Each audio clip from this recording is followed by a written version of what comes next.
الحمد لله وكفى وسلام على عباده الذين اصطفى أرسله بالحق بشيرا ونذيرا وداعيا إلى الله بإذنه وسراجا منيرا. وقال الله تبارك وتعالى في الكلام المجيد والفرقان الحميد: أعوذ بالله من الشيطان الرجيم. بسم الله الرحمن الرحيم. لقد سمع الله قول الذين قالوا إن الله فقير ونحن أغنياء سنكتب ما قالوا وقتلهم الأنبياء بغير حق.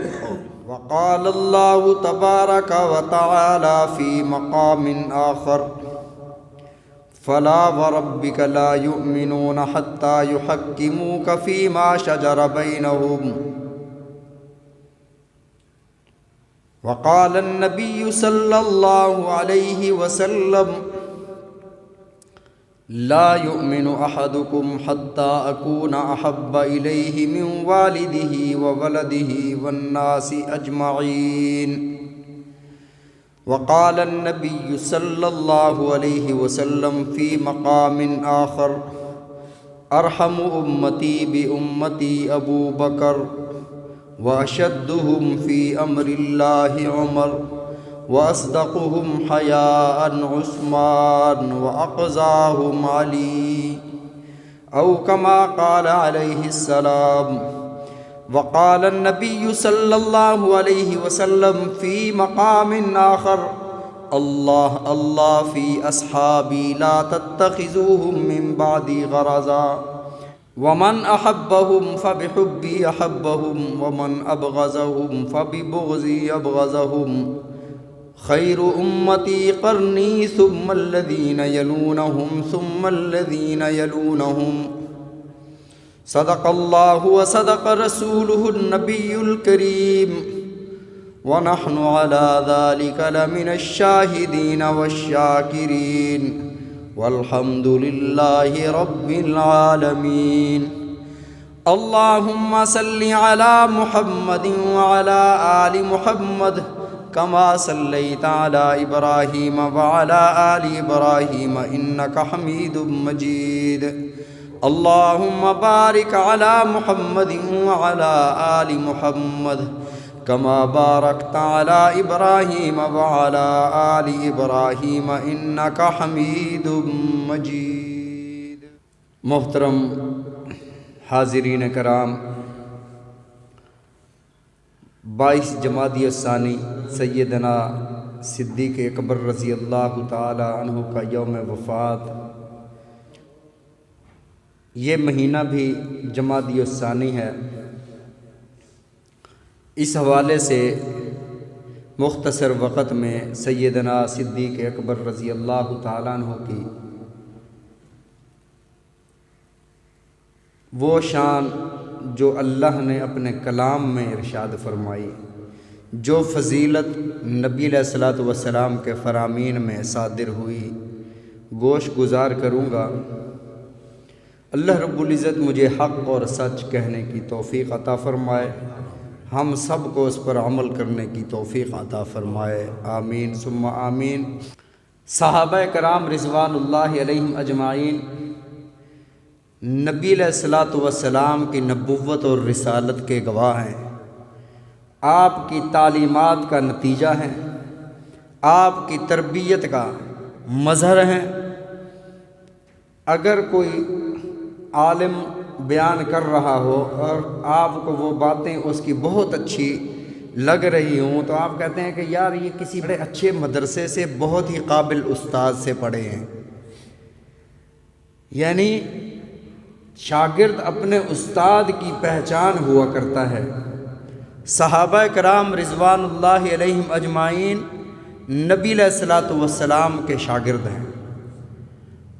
اگر خدا نخواستہ کوئی اٹھ کر یہ کہہ دے کہ رسول اللہ صلی اللہ علیہ وسلم کے شاگرد ناکام ہو گئے تو صرف بات شاگردوں تک نہیں رہے گی، یہ انگلی نبی علیہ الصلوۃ والسلام کی ذات اطہر پر اٹھے گی۔ آئے تو تھے قیامت تک کے لیے نبی بن کر، قیامت تک کے انسانوں کی تربیت کے لیے آئے تھے، اور آپ کے شاگرد بھی نعوذ باللہ ثم نعوذ باللہ تربیت نہ پا سکے۔ اس لیے ببانگ دہل میں یہ کہوں گا کہ تاریخ کے بوسیدہ اوراق میں اگر صحابہ کرام رضوان اللہ علیہم اجمعین کے متعلق کوئی جملہ یا کوئی بات درج ہے، ہم اسے جوتے کی نوک سے اڑائیں گے جو صحابہ کرام رضوان اللہ علیہم اجمعین کی تنقیص کرتا ہو۔ ہم صحابہ کرام رضوان اللہ علیہم اجمعین کو قرآن اور نبی علیہ الصلوۃ والسلام کے فرامین میں پرکھیں گے اور جانچیں گے قرآن صحابہ کے بارے میں کیا کہتا ہے۔ فَإِنْ آمَنُوا بِمِثْلِ مَا آمَنْتُمْ بِهِ فَقَدِ اهْتَدَوْا، اگر تم ایمان لانا چاہتے ہو، ہم ایک درزی کے پاس جاتے ہیں، اسے کہتے ہیں اس جیسا سوٹ بنا دو، کسی کو تصویر دکھاتے ہیں، انجینئر کو اس کوٹھی کا نقشہ بنا دو، اس طرح کا مکان بنانا ہے۔ اللہ فرماتے ہیں اگر تم ہدایت کی راہوں کو پانا چاہتے ہو، اگر تم ہدایت کی راہ کے متلاشی ہو، صبح سے شام اور شام سے صبح تک اہدنا الصراط المستقیم کی دعائیں اللہ کی بارگاہ میں گڑ گڑا کر کرتے ہو، وہ صراط مستقیم ہے کیا؟ وہ ہدایت کی راہیں تمہیں کہاں سے ملیں گی؟ فرمایا کہ ان آمنو، ایمان اگر لانا چاہتے ہو، ایمان والے کہلانا چاہتے ہو، فَإِنْ آمَنُوا بِمِثْلِ مَا آمَنْتُمْ بِهِ فَقَدِ اهْتَدَوْا، پھر یہ مثال اور نمونہ تمہارے سامنے ہے، ان جیسا ایمان لاؤ جیسے میرے محبوب صلی اللہ علیہ وسلم کے صحابہ ایمان لائے، ان جیسا ایمان لاؤ، پھر تمہارا ایمان مقبول ہوگا، پھر تمہارا ایمان کامل ہوگا۔ اگر ان جیسا ایمان نہیں لاتے پھر فرمایا کہ مردود ٹھہرو گے۔ لا تجد قوما یؤمنون باللہ والیوم الآخر، 1,24,000 کم و بیش انبیاء علیہم الصلاۃ والتسلیمات کو اللہ نے ایسے ساتھی اور ایسے حواری، ایسے جانثار، ایسے وفادار نہیں دیے جو اللہ نے اپنے محبوب پیغمبر رحمت دو عالم صلی اللہ علیہ وسلم کو عطا فرمائے۔ اور اللہ نے اس کا اعلان فرمایا لا تجدوا قوما یؤمنون باللہ والیوم الآخر یوادون من حاد اللہ ورسولہ، جو اللہ کے لیے جیتے ہیں، اللہ کے لیے مرتے ہیں، اس جیسی قوم، ایسے لوگ آپ کو دنیا میں کہیں نہیں ملیں گے۔ اگر اللہ کے خزانے میں ان سے بہتر کوئی ہوتے اللہ اپنے حبیب صلی اللہ علیہ وسلم کو وہ لوگ عطا فرماتا، ان سے بہتر کوئی نہیں۔ اس لیے میرے آقا علیہ الصلوۃ والسلام نے ارشاد فرمایا اگر میرا کوئی صحابی بننا تو اللہ نے منتخب فرمایا کہ کس کس نے صحابی بننا ہے۔ آپ ریاضتیں کرتے رہو، صبح سے شام تک عبادات کرتے رہو، سر سجدے سے نہ اٹھاؤ، اور تمہاری زندگی 1000 سال ہو، 1000 سال اس قدر عبادت کرنے کے بعد بھی آپ صحابیت کا درجہ نہیں پا سکتے، اس نگاہ کا مقابلہ نہیں کر سکتے جو حضرت بلال نے اشہد ان محمد رسول اللہ کہتے ہوئے رسول اللہ صلی اللہ علیہ وسلم کے رخ اطہر پر ڈالی ہے۔ حضرت عبداللہ بن مبارک سے کسی نے پوچھا، امام بخاری کے استاد ہیں، ان سے کسی نے پوچھا کہ حضرت عمر بن عبدالعزیز افضل ہیں یا امیر معاویہ رضی اللہ تعالیٰ عنہ؟ انہوں نے کہا کہ او امیر معاویہ کا مقابلہ آپ کن سے کروا رہے ہو؟ عمر بن عبدالعزیز سے، خلیفہ ثالث ہے، اموی بادشاہ ہے، بنو امیہ کا بادشاہ ہے، بڑا نیک اور تہجد گزار، بڑا اللہ والا، لیکن ایک صحابی سے کیسے موازنہ ہو سکتا ہے؟ انہوں نے فرمایا پوچھا ہے تو جواب سنو۔ امام بخاری کے استاذ فرماتے ہیں عبداللہ بن مبارک فرماتے ہیں کہ حضرت امیر معاویہ رضی اللہ تعالیٰ عنہ جس گھوڑے پر سوار ہو کر رسول اللہ صلی اللہ علیہ وسلم کی معیت میں جنگ لڑی ہے، اس گھوڑے کے ناک میں جو گرد و غبار گیا ہے اور اس گرد و غبار سے جو میل بنا ہے، اس میل پہ کروڑوں عمر بن عبدالعزیز قربان ہو جائیں۔ عمر بن عبدالعزیز کو امیر معاویہ سے مطابقت اور موازنہ کر رہے ہو؟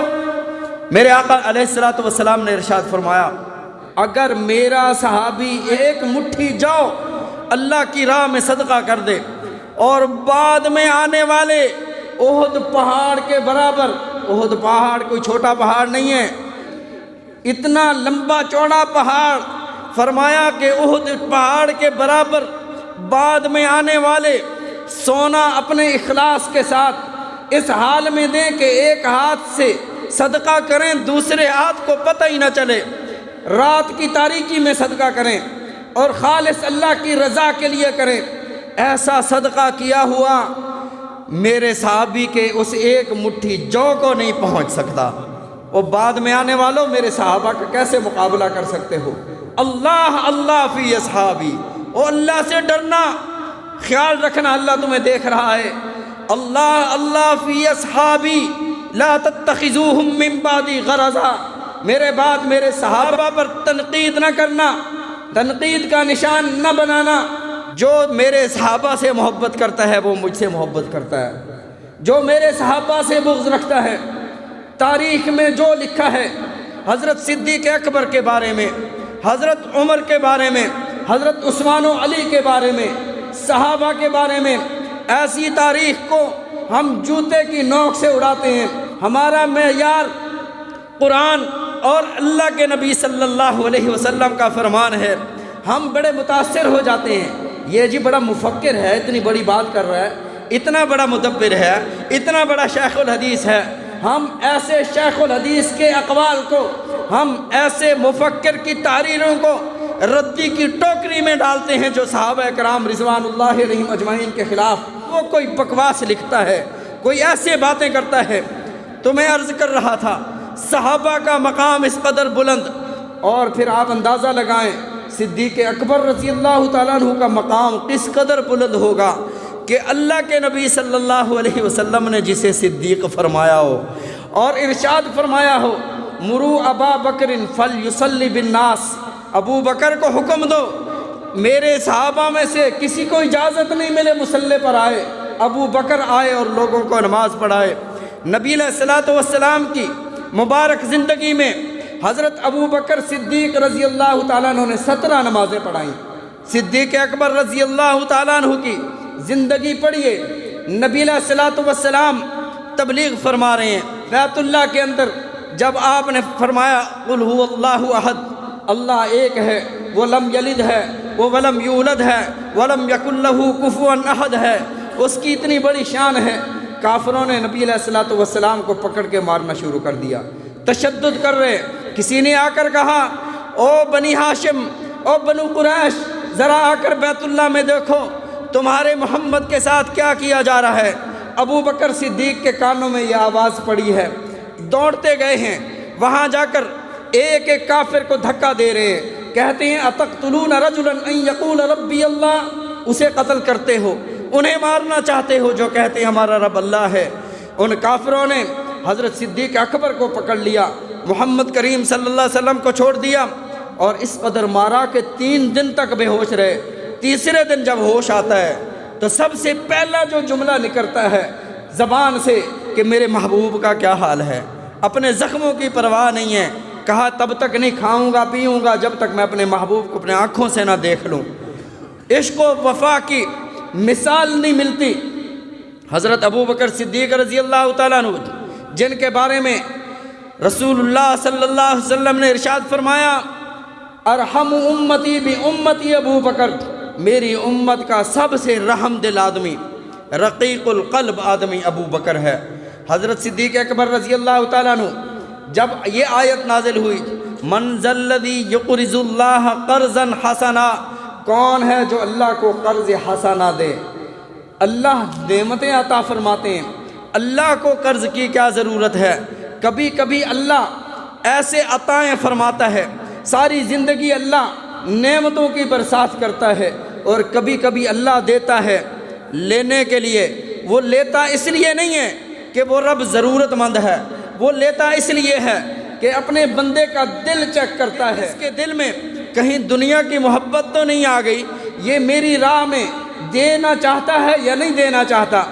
اللہ کے نبی صلی اللہ علیہ وسلم نے جب یہ آیت سنائی، صحابہ کرام رضوان اللہ علیہم اجمعین کو، یہودیوں نے بھی سنا، منافقین نے بھی سنا، تو یہودیوں نے شور مچا دیا کہ دیکھو بھئی مسلمانوں کا اللہ غریب ہو گیا ہے، اب وہ ہم جیسوں سے قرض لینا چاہتا ہے۔ نعوذ باللہ ثم نعوذ باللہ، نقل کفر نباشت۔ صدیق اکبر رضی اللہ تعالیٰ عنہ جا رہے تھے، ایک بوڑھا یہودی راستے میں کھڑا، جب اس نے دیکھا نا کہ ابو بکر صدیق آ رہے ہیں تو اس نے کہا کہ ہم غنی ہیں، ہم دولت مند ہیں، ہم مالدار ہیں، اور مسلمان بھی غریب ہیں، مسلمانوں کا اللہ بھی غریب ہو گیا ہے، نعوذ باللہ من ذالک۔ جب صدیق اکبر رضی اللہ تعالیٰ عنہ نے سنا، چلے گئے اس کی طرف اور کھینچ کے زور سے تماچا مارا، اور وہ بوڑھا لڑکھڑاتا ہوا نیچے گرا۔ وہاں جو اس کے آس پاس سے وہ بھی کھسک گئے کہ کہیں ہماری شامت نہ آ جائے۔ صدیق اکبر رضی اللہ تعالیٰ عنہ وہاں کھڑے رہے، وہ بوڑھا اٹھا نہیں ہے، انتظار تھا اٹھے تو دو چار اور بھی لگا کر اپنے ایمان کو تسلی اور تازگی بخشوں۔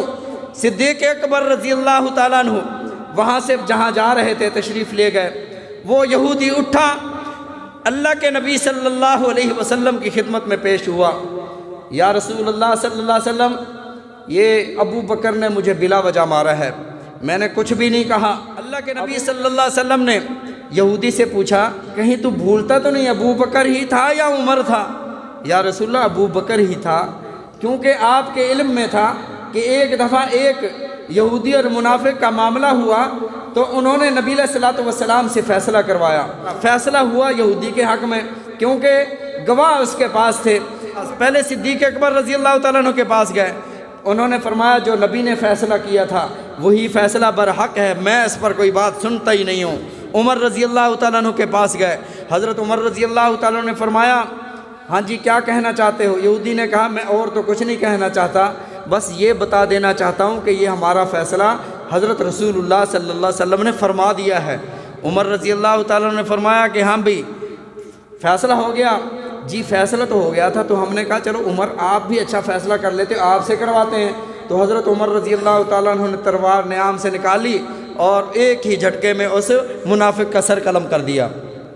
اب اس کے خاندان والے آ گئے کہ ہمارے بندے کو عمر رضی اللہ تعالیٰ نے قتل کر دیا، تو حضرت عمر رضی اللہ تعالیٰ عنہ کا یہ مقدمہ نبی علیہ الصلوۃ والسلام کی خدمت میں بھی پہنچا نہیں تھا۔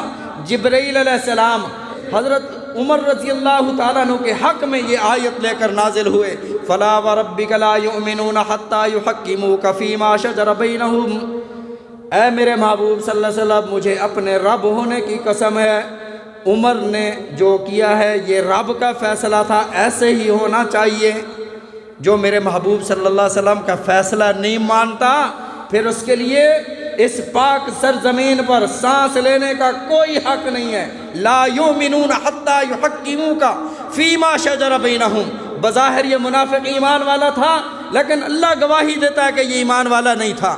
تو نبی رحمت صلی اللہ علیہ وسلم نے ارشاد فرمایا یہودی تجھے پکا پتہ ہے عمر تو نہیں تھا؟ یا رسول اللہ عمر نہیں تھا، ابو بکر ہی تھا۔ ابو بکر صدیق رضی اللہ تعالیٰ عنہ کو پیغام بھیجا گیا، بارگاہ رسالت صدیق اکبر رضی اللہ تعالیٰ عنہ حاضر ہوئے۔ اللہ کے نبی صلی اللہ علیہ وسلم کے سامنے جب اس بیٹھے ہوئے یہودی کو دیکھا، چہرے پر غصے کے آثار، آپ نے ارشاد فرمایا ابو بکر تو نے اسے مارا ہے؟ یا رسول اللہ مارا بھی ہے۔ لو کان سیفا منی قریبا لضربتہ عنقا، اگر تلوار میرے پاس ہوتی اسی کا میں سر قلم کر دیتا۔ اس نے اللہ کی شان میں گستاخی کی، کس قدر گستاخی کی ہے۔ یا رسول اللہ صلی اللہ علیہ وسلم آپ کو تو علم ہے کہ ہم اپنے رسول کی توہین برداشت نہیں کرتے، اس نے تو خدا کی توہین کی تھی۔ اللہ کے نبی صلی اللہ علیہ وسلم نے ارشاد فرمایا ابو بکر پوری بات بتاؤ۔ صدیق اکبر رضی اللہ تعالیٰ عنہ نے پوری بات بتائی کہ ایسے جا رہا تھا، ایسے اس نے کہا تمہارا اللہ فقیر ہے ہم غنی ہیں۔ آپ نے ارشاد فرمایا گواہ کوئی ابو بکر، یا رسول اللہ انہی کی محفل تھی، یہی سارے لوگ تھے، میں تو اکیلا تھا، میرے پاس گواہ کہاں سے آیا؟ آپ کی نگاہ نبوت سنجیدہ ہوئی، آپ نے فرمایا ابو بکر محمد کی عدالت کا صلی اللہ علیہ وسلم، محمد کریم صلی اللہ علیہ وسلم کی عدالت کا قانون یہ ہے، البینۃ علی المدعی والیمین علی من انکر، گواہ مدعی کے ذمے ہیں۔ آپ دعویٰ کر رہے ہو نا کہ اس نے اللہ کی گستاخی کی ہے، گواہ لاؤ۔ وہ تو قسمیں پہلے کھا رہا ہے کہ میں نے کچھ بھی نہیں کہا۔ اب میرا انصاف یہ ہے، اگر گواہ نہیں ہے وہ قسمیں کھا رہا ہے، پھر تھپڑ کا بدلہ تھپڑ، پھر یہودی اٹھے گا، ابو بکر وہ تھپڑ تجھے واپس آئے گا۔ اللہ کی شان رحمت کو جوش آیا کہ آج ابو بکر کا گواہ نہیں ہے، ابو بکر نے سب کو چھوڑا میرے لیے۔ آج جبرائیل جا محمد کریم صلی اللہ علیہ وسلم کے قلب اطہر پر یہ آیت نازل کر، لقد سمع اللہ قول الذین قالوا ان اللہ فقیر ونحن اغنیاء، اللہ نے اس یہودی کی بات کو سن لیا۔ سورہ نساء ہے، 4 پارہ ہے، جا کر آپ اس کی تفسیر پڑھ لیں۔ لقد سمع اللہ قول الذین قالوا ان اللہ فقیر ونحن اغنیاء، اللہ گواہی دیتے ہیں، اللہ نے یہ بات سنی ہے کہ یہودی نے کہا تھا، اللہ نے وہ الفاظ دہرائے کہ اللہ فقیر ہے اور ہم غنی ہو گئے ہیں۔ اللہ نے فرمایا سنکتب ما قالوا، یہ بات ایسے ہوا میں نہیں اڑ گئی، ہم نے اس بات کو درج کر دیا ہے، لکھ دیا ہے، قیامت تک لوگ اس بات کو پڑھتے رہیں گے، یہودیوں پر لعنت کرتے رہیں گے۔ سنکتب ما قالوا وقتلهم الانبیاء بغیر حق، میرے محبوب صلی اللہ علیہ وسلم یہ وہی یہودی ہیں، اپنے آپ کو اہل کتاب کہتے ہیں اور بغیر کسی حق کے ناحق انبیاء علیہم الصلاۃ والتسلیمات کو قتل کرتے رہے۔